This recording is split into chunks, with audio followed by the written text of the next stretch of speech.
Seguimos con otros problemas de redes resistivas, ¿no? En este caso nos dicen, es de potencia, la potencia tomada de una bobina resistiva hecha de alambre de cobre de 220 vatios a 110 voltios y 20 grados centígrados. Calcule la potencia consumida por la bobina a 110 voltios, pero 120 grados centígrados. El coeficiente de temperatura a 20 grados centígrados es este de aquí, en grados centígrados a la menos 1, ¿no? Bueno, esto es, aplicamos lo que vimos en el vídeo anterior. Sabemos que potencia a 20 grados centígrados es el voltaje al cuadrado entre la resistencia. El voltaje era 110 y la resistencia la calculamos porque sabemos que la potencia nos dicen que es 220, entonces nos da 55 ohmios. Esta sería la resistencia 20. Y podemos hallar la resistencia 120 usando la fórmula anterior de R2 en función de R1. Aquí tendríamos entonces sería igual la resistencia 120 igual a la resistencia a 20 por 1 más el coeficiente a 20 que nos los dan por T2 menos T1 que sería 120 menos 20 o 100. Y tenemos la nueva resistencia que es de 76 ohmios. Fíjense que es mucho mayor, de 55 pasa a 76 porque la temperatura del cobre o de los metales aumenta con la temperatura. Y acá hay un aumento grande porque va de 20 a 120. Y luego calculan la nueva potencia y nos da 158 vatios. A ver, este ejercicio es de resistencia también, pero es de cálculo de resistencia usando un poco de cálculo, ¿no? Digamos, es sencillo pero ilustrativo. Nos dice un electrodo de 60 milímetros de grosor. Esto se corta de un hemisferio sólido de 70 milímetros de radio, que sería este hemisferio, la mitad de una esfera. Y como esto llega hasta 60, fíjense que el electrodo sería esto que está en azul, ¿no? Sería como la punta del electrodo. Es hecha de cobre, calcule la corriente a través del electrodo si 6 voltios se aplican a través de él. La resistividad del cobre es 1,78 por 10 a la menos 8 ohmios metros. Bueno, aquí igual que en donde hay que realizar este tipo de cálculo, generalmente son integrales, hay que hacer un gráfico de manera que sea lo mejor. Si el gráfico queda bien hecho, después los cálculos son más fáciles de hacer, ¿no? Bueno, este sería el electrodo que tiene forma de esfera. Una esfera está truncada, le falta esta punta, ¿no? Este sería el electrodo. Entonces lo primero que hacemos, ponemos el eje X en esta forma, el Y. El radio es constante, sería R, sería 70 milímetros. Y esta sería la altura Y, la altura X y un ancho de X. O sea, tomamos aquí una sección del área para luego calcular el cálculo integrando. Luego, como esta sería la esfera, si ustedes hacen un corte de la esfera a través del eje X para que quede esta punta, fíjense que queda el área. Este sería como esta sería esta área, pero necesitamos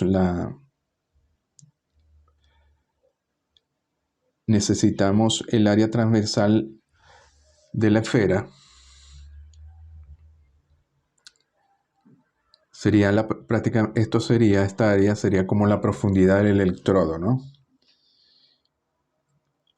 Luego,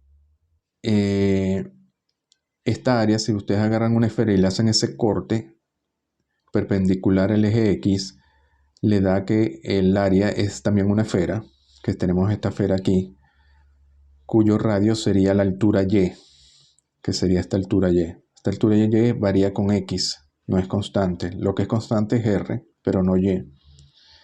Sería el área transversal de la esfera. Esa área, ahora, ¿por qué vamos a necesitar eso? Porque la corriente, la resistencia, sabemos que se mide como la resistividad es proporcional a la resistividad por la longitud, en este caso sería esta longitud a lo largo del eje X, entre el área de la sección transversal a la corriente. Entonces A sería el área transversal a la corriente. Si la corriente va en este sentido, sería transversal al eje X. Y sería un área que sería también un círculo, que es la que tenemos aquí. Es decir, el área sería el área del círculo pi y cuadrado, pero y se puede expresar en función de r y x, como r cuadrado menos x cuadrado, y por tanto el área depende de x. Luego, ¿qué hacemos? Vamos a expresar el diferencial de resistencia en función del diferencial de x, ¿no? De aquí directamente, dr sería ρ de L entre A, pero dl sería lo largo, la longitud del electrodo, que sería en esta dirección x, por tanto es de x, y A sería esta área, que también es función de x. Y luego lo que queda es integrar. Entonces vamos a integrar esto, 3, desde 0 hasta 60 milímetros. Bueno, esta integral da la tangente hiperbólica a la menos 1, que se evalúa entre 0 y A. Y nos da esta fórmula. R es constante porque es el radio de la esfera, que es 70 milímetros. Podemos sustituir los valores. Nos da la resistencia aquí de 7,021 por 10 a la menos 9. Y luego la corriente simplemente sería B entre R. Y por tanto nos daría, bueno, aquí en este caso una corriente muy alta, porque la resistencia es muy baja, ¿no? Sería de 854 megaamperios. Entonces, bueno, aquí lo importante es hacer un gráfico que se entienda bien para facilitar después los cálculos con las integrales. A ver, aquí nos dice, para el circuito de la figura, encuentra el valor de K, tal que la resistencia de la combinación es un mínimo. Bueno, esto es como ilustrativo, ¿no? Tenemos aquí dos en paralelo que serían K por A ohmios. Esta sería A entre K ohmios. Y la resistencia aquí en paralelo sería esto en paralelo más esto. K en paralelo con K, que es K medio, más esto. Y nos da en función de K. Ahora, si queremos que la resistencia sea mínimo, derivamos R en función de K y volamos a 0. Y nos da K igual a raíz de 2. Y la potencia máxima, como es B cuadrado entre R, ocurre con R mínimo. Es decir, con K igual a raíz de 2. De todas formas, también pueden verificar que esto es un mínimo y no máximo. A ver, este sería... Bueno, esto es el teorema de la potencia máxima, de la transferencia de potencia máxima. Básicamente dice una batería tiene una resistencia interna RI y un voltaje VDT. Sería esta la batería.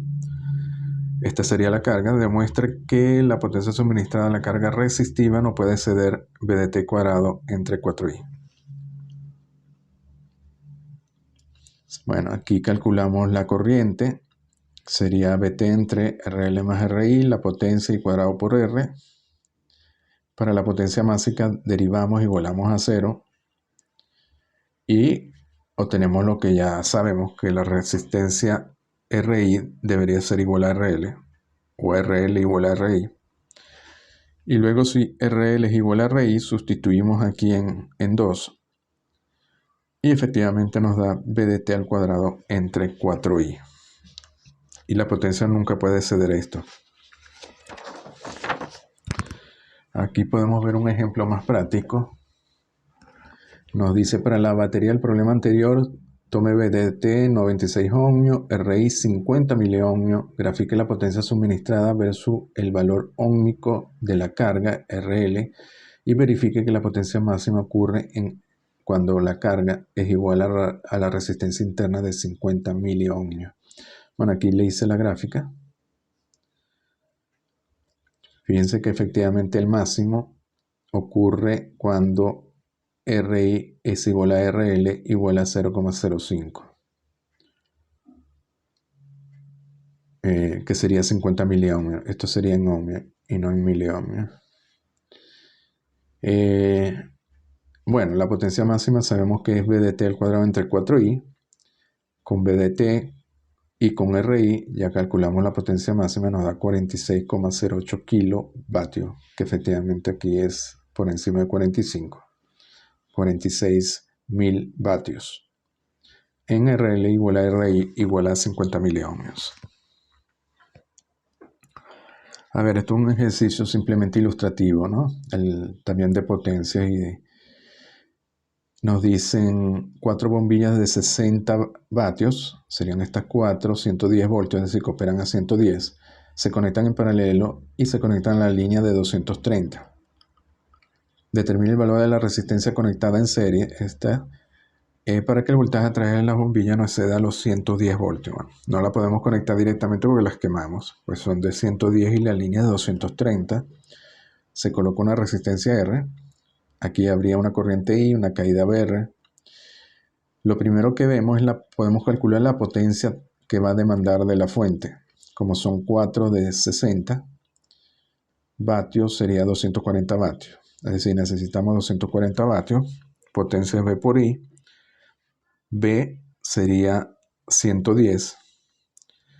Y si V es 110, podemos calcular entonces la corriente total I como la potencia entre el voltaje y nos daría 2,182 amperios. Y luego calculamos la caída en VR.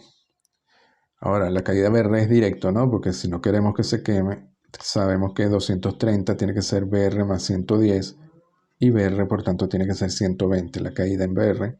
Pero esa caída es R por I y ya podemos despejar R y nos da 55 ohmios.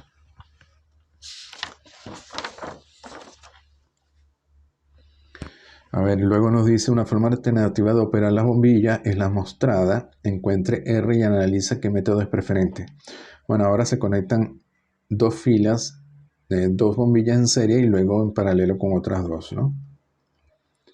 Bueno, esto operamos igual, ¿no? Solo que aquí, como son de 110, esta caída tiene que ser 220, la potencia es la misma, 240, y calculamos la nueva corriente I. 240 tiene que ser 220 por I, y por tanto ahora I nos da 1,091, que es menor que antes. Y luego I sabemos que es directamente VR entre R, y VR es la diferencia entre 230 y 220, y podemos calcular R, que nos da un valor bajo, en este caso de 9,17 ohmios. Ahora, ¿cuál método es preferible? Bueno, el que disipe menos esta resistencia va a disipar potencia, y el método que disipe menos, porque es una energía que no se consume, que no se está utilizando, sería el mejor, ¿no? Calculamos la potencia en el primer caso con la corriente del primer caso y R1 nos da 261 vatios y la del método 2 nos daría 10,92. Entonces evidentemente este método es preferible, ¿no? Porque aquí solo perdemos 11 vatios de 240 y aquí en el primero perderíamos 261 de 240, o sea, la mitad de la energía. Entonces el segundo método es preferible, pues se pierde menos potencia en R. Y lo malo es que si un bombillo se quema, se perderían dos bombillas. Bueno, porque aquí estarían en serie, ¿no?